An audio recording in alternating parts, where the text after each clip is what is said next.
We've been focusing on the conflict between Russia and Ukraine. Meantime, the conflict between the US and China has been simmering in the background. And the key question, obviously, is, will it bubble over? Now, as recently as last week, the US President Joe Biden, he added fuel to the fire. Let's take a look. Are you willing to get involved militarily to defend Taiwan if it comes to that? Yes. You are? That's the commitment we made. Well, he later, not he himself, but the White House walked back on those comments. And, you know, we know this happens with Joe Biden every once in a while. He makes a statement, the White House has to walk back on it. But, you know, this is in the minds of the people now. What about the concept of strategic ambiguity? Let's get a perspective of one person who has deep insight into the political and the business elite of China. We're very, very happy he's here. Kevin Rudd, the former Prime Minister of Australia.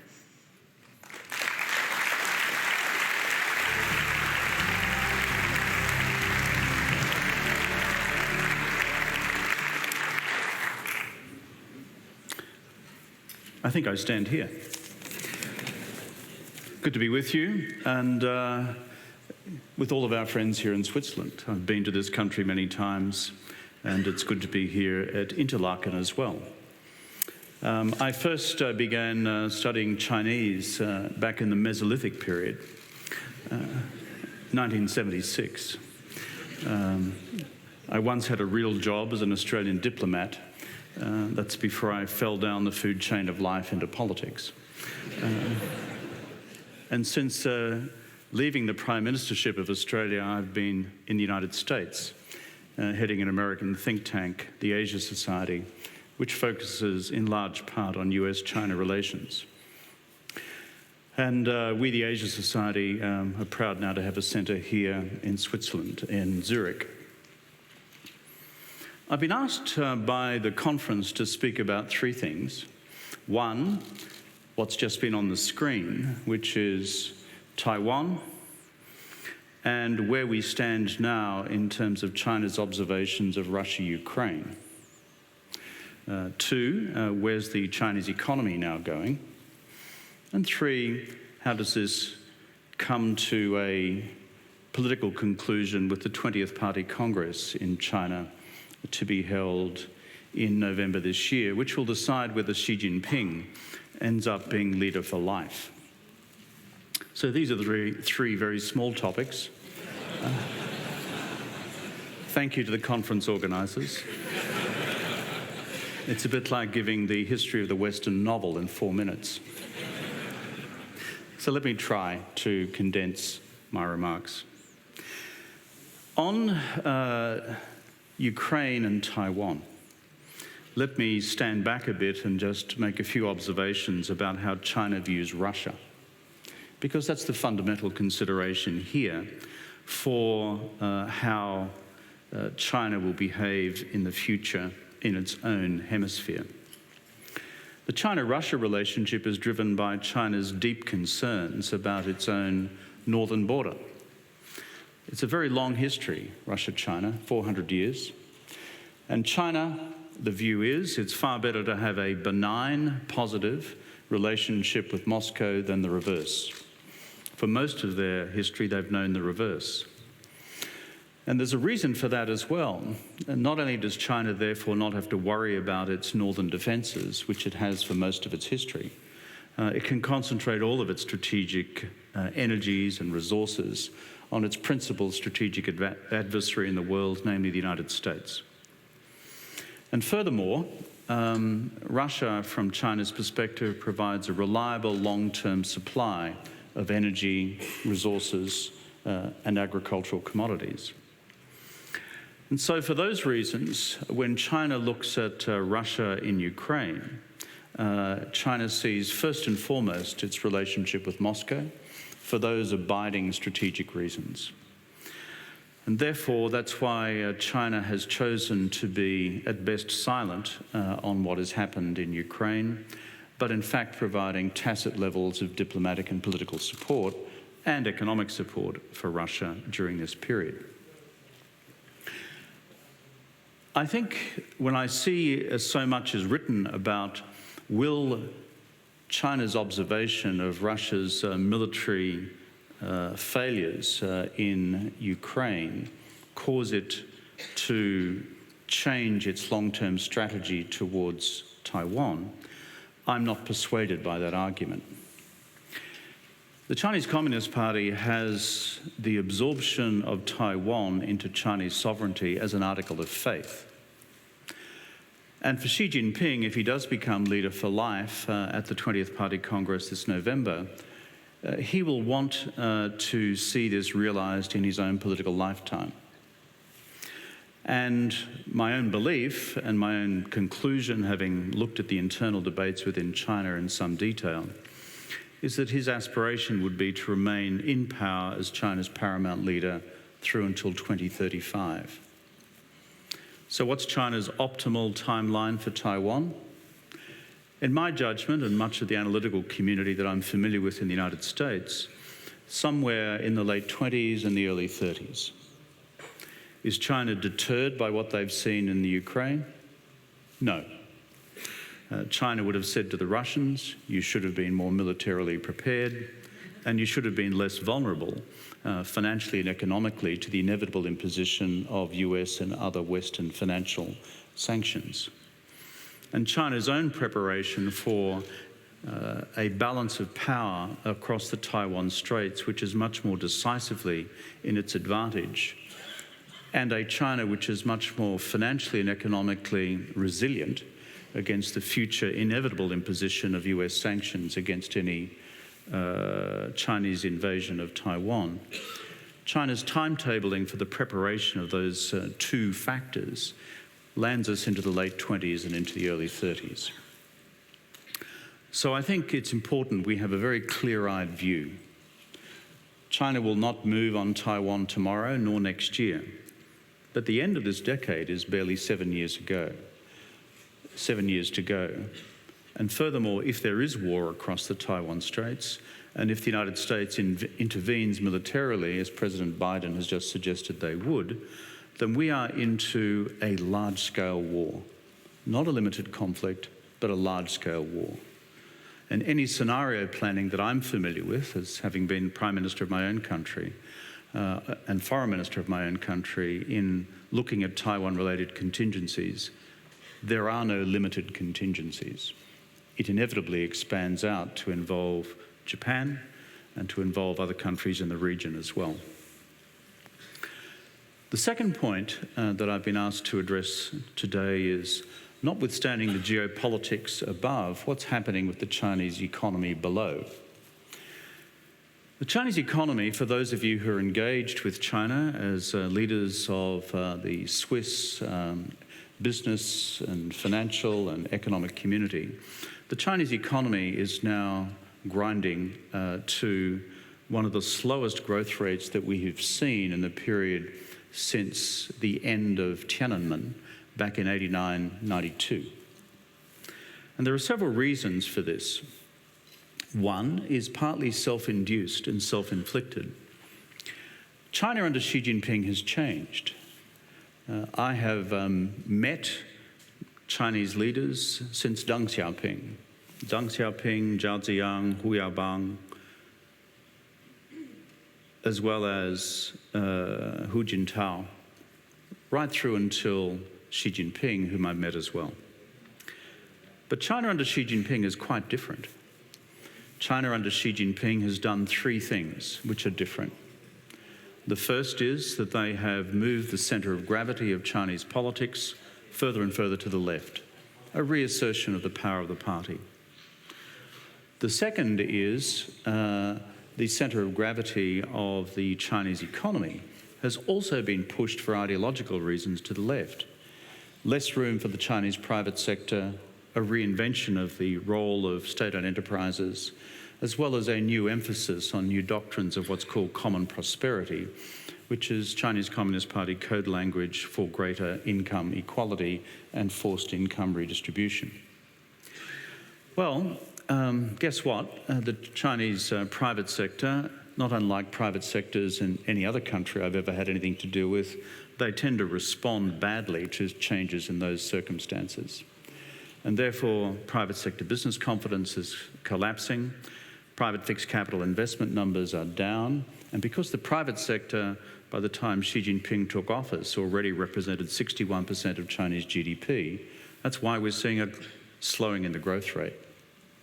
The second factor driving this slowdown in the growth rate is, of course, China's policy of zero COVID and zero COVID lockdowns that we've seen unfold recently, not just in Shanghai, but other centres right across the country. This is, in my judgment, of shorter-term duration. It will certainly continue through until the 20th Party Congress at the end of this year. What happens beyond that, however, I think is a more open question. But because in China the leader can never be wrong, and the leader has for the last 2 years indicated that there will be zero COVID, unlike those crazy Americans, as a consequence, China is stuck to its current policy settings, notwithstanding the economic damage which this is inflicting upon China through disruptions to both domestic and, of course, international supply chains, which we're all experiencing. And that's the second reason why we've seen this significant slowdown in Chinese growth.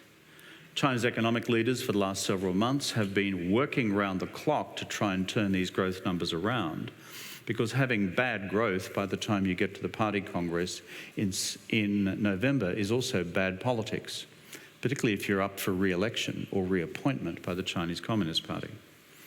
And so there's been a decision now to turn back the clock, if you like, reopen the spigot on fiscal stimulus and large-scale infrastructure investment. This may or may not work, it will see. Though I confidently predict when the statistician produces from the Chinese state government the growth numbers for the end of the year, it will magically be that number of 5.4%, which the party predicted it would be at the end of last year. I'm sure that will be entirely coincidental.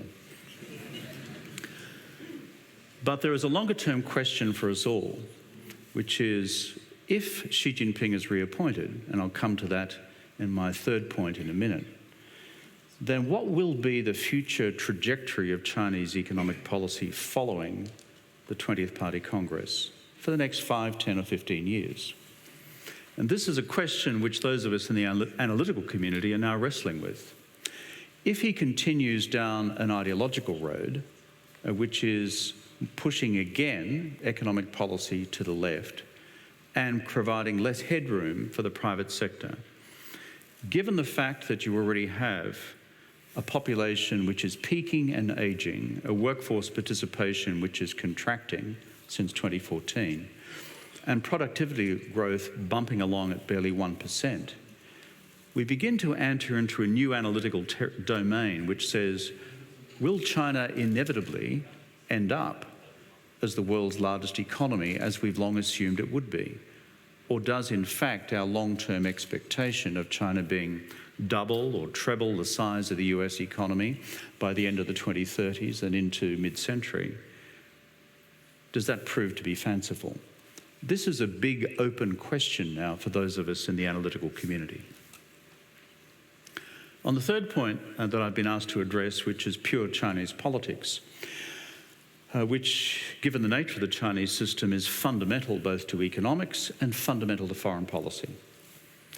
The 20th Party Congress looms as the most significant Chinese political gathering since the end of the Cultural Revolution in 1976. There has been political and policy continuity from Deng Xiaoping through Jiang Zemin through Hu Jintao, effective from 78 through until 2014.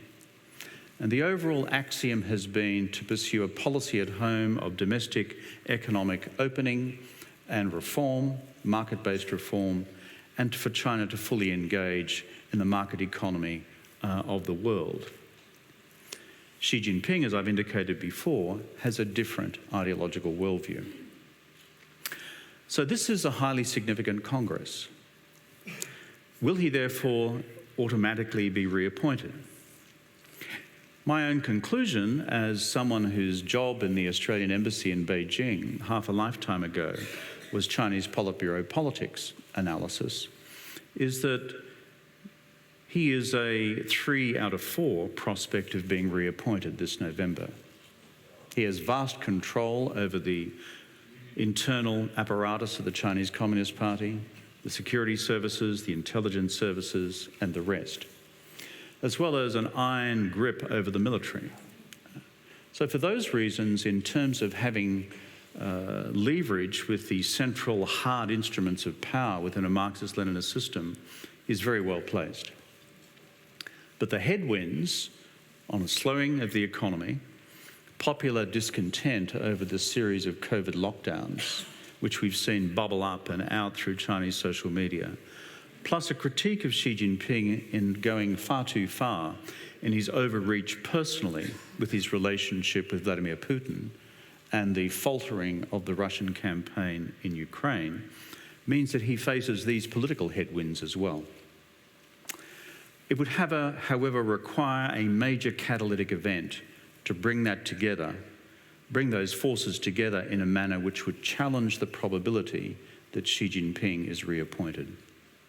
For me, therefore, the key analytical question for the future of the Chinese leadership is not whether Xi Jinping is reappointed. I think that will happen on the balance of probabilities right now. It's who is appointed with him in the rest of the Chinese leadership, in the Standing Committee of the Politburo and the Politburo proper, and will that mean different voices on the future of the economy, challenging his own view driven by ideology, or will he prevail with his own appointees to those central bodies, in which case China will continue to veer towards the left? On that happy note, I bring my remarks to a close, and I look forward to engaging in a conversation with you.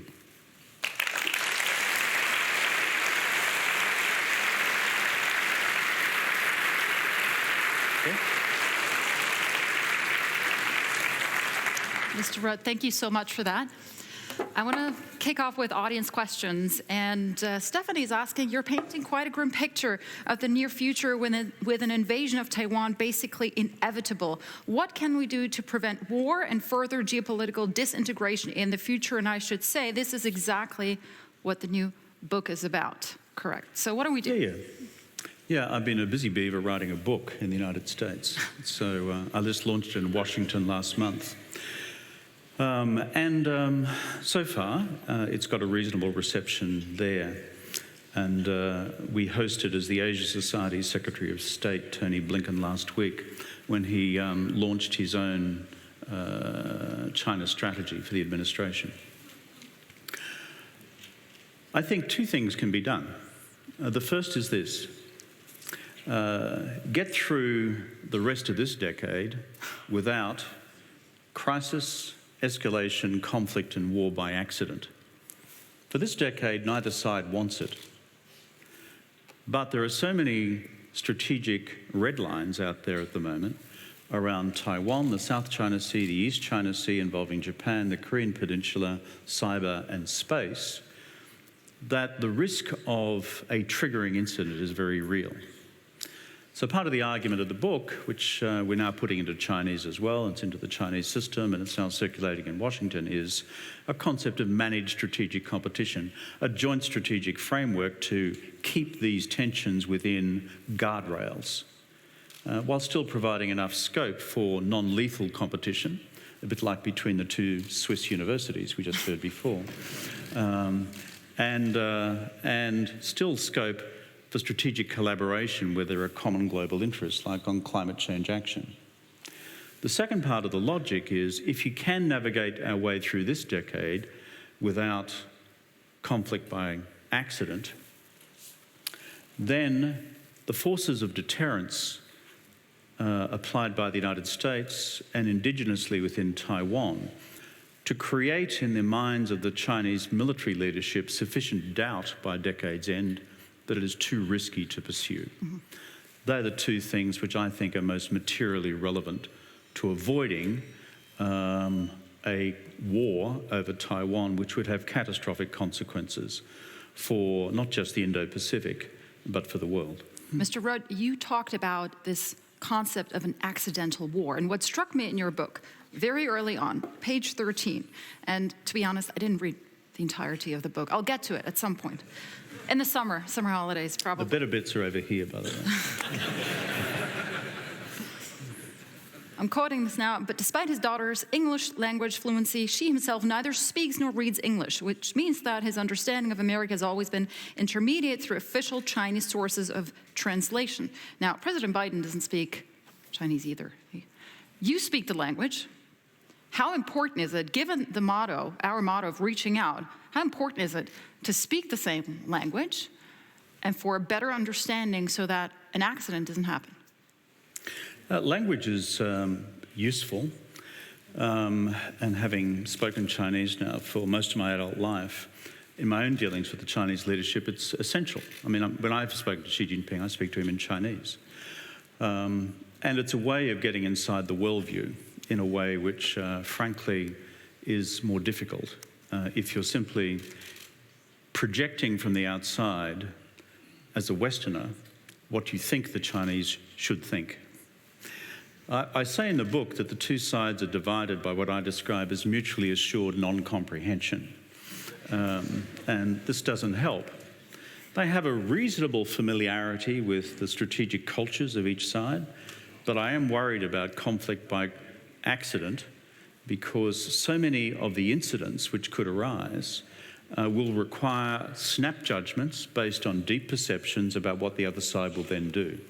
And part of the recommendation, therefore, is to open up the lines of strategic communication in those 5 red line areas so that you have immediate crisis management. At present, that machinery is not working. Mm-hmm. The president of the Swiss Federal Council yesterday said, the way to go is multilateralism. That's our best hope. But there is still the risk of bloc building. Do you think at some point, small open economies like Switzerland will have to decide whether they trade with the US or China? No, I don't think it'll become that binary. If we have general war between China and the United States, then binaries as a consequence of that may be imposed on all of us. But absent that scenario, I don't believe it becomes that, as it were, dramatic. However, the forces for decoupling, both in Washington and Beijing, right now, are very active. We've seen what's happening with universities. We've seen what's happening with technology. We've seen what's happening with microprocessors, microchips, semiconductors. We've seen what's happening in other certain, as it were, strategic industrial areas. And Xi Jinping is seeking to pursue what he describes as 自力更生, a Chinese phrase which means national self-reliance, because he fears ultimately the country being vulnerable to the outside world at a time when a crisis arises. At the same time, the United States doesn't want its industries, including its semiconductor industry, to be vulnerable to the Chinese. And by the way, the world's largest, most important, not largest, semiconductor producer is TSMC in Taiwan. Well, that's the motivation, isn't it? There's an economic, there's a trade motivation for Taiwan. That's true, but to conclude that point about the rest of us, including the Swiss Federation, there are forces for decoupling in both directions, but that has not yet reached, as it were, conclusion. And what's my current assessment is that you will have a partial decoupling, not a complete decoupling, which will make the complexity of all of our economics engagement, whether you're Australian or whether you're Swiss, in dealing with the economies of the United States and China more complex than it is now. As for Taiwan and TSMC, I don't believe that's the Chinese motivation for military absorption of Taiwan. It is fundamentally a question of almost religious ideology in the Chinese Communist Party to complete the revolution of 1949, bring Taiwan back into the tender embrace of the motherland. They don't think that way on Taiwan. And to do so when it's militarily possible to achieve it. Mr. Rudd, you're going to be around for a little bit longer. We have a lot of questions here. Anyone, he will be signing this book a little bit later, 1:15 to 1:45 in the foyer. You can put your questions to him there. He'll be around and open to questions. Thank you so much, Mr. Rudd. We appreciate it.